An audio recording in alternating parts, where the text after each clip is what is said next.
about the perfect teaching instructions. But you know what? I don't have to dream. We can talk about how to put together the perfect teaching instructions. I'll put this away. So let's break it down. Your teaching notes, right? Your target, that's the name of your target, easy. Your goal, when this happens, the learner does this. Your materials, these are the things that we're gonna use, and this is where you find them. Your teaching procedure, are you teaching it errorlessly? What kind of prompts are you using? How are you fading your prompts? Your error correction procedure, when things go wrong, what do you do? Your data collection system, are you doing it per opportunity? Are you taking ProT data?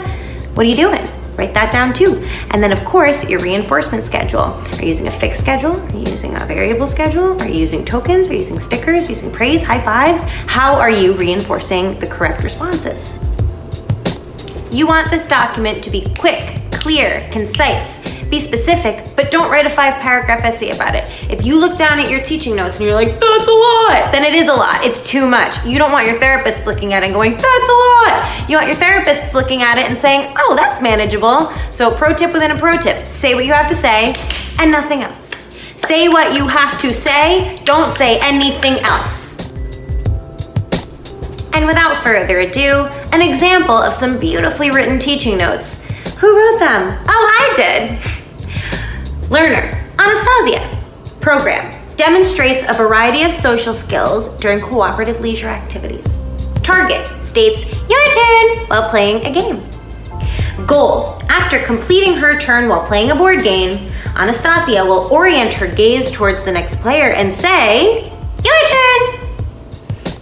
Materials, any of the board games in the clear plastic materials bin in the closet labeled Materials for Anastasia's Home Program. Games include Candyland, Uno, Guess Who, and Sorry. Sorry is brutal, by the way. Teaching procedure. Listen carefully. Provide an errorless vocal model for the first 2 teaching sessions. Following these sessions, fade this prompt using a time delay of up to 5 seconds before providing a vocal model. Sweet and simple.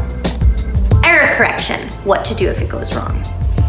For non-responding, see the teaching procedure.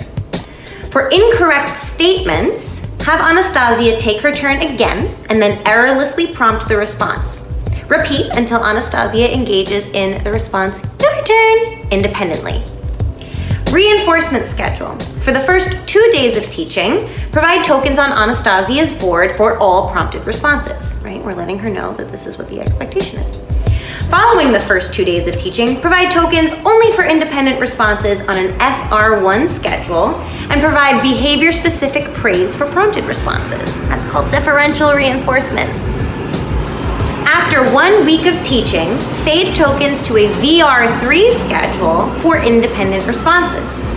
When criterion is met, continue to systematically fade tokens out until the board is no longer being used while playing the game.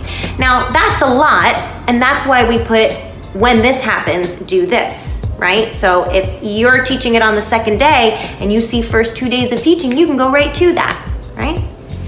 And also, just a note on fading reinforcement, it would be pretty awkward if you were playing with somebody and they needed an adult giving them tokens, right, during the game. So that's why we want to fade the tokens out, okay? We'll talk more about that another time. Data collection per opportunity. Correct responses will yield a plus, incorrect or prompted responses will yield a minus.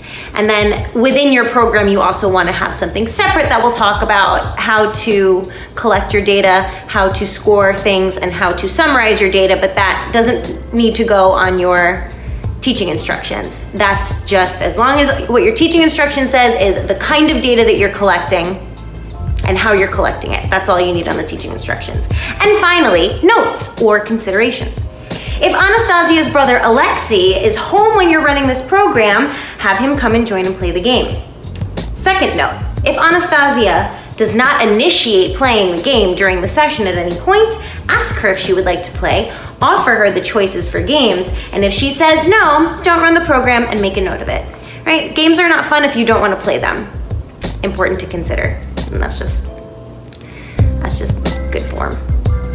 So those are a nice example. That is a nice example of what your teaching notes might look like.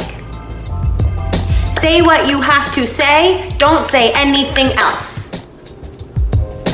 You want for any staff member, any therapist on your team to be able to pick up your kid's program book, look at what's being taught, and be able to sit down and work with them, or stand up and work with them, or run around and work with them in a box, with a fox, on a plane, on a train. Work with them here, work with them there, work with them anywhere. Make it fun.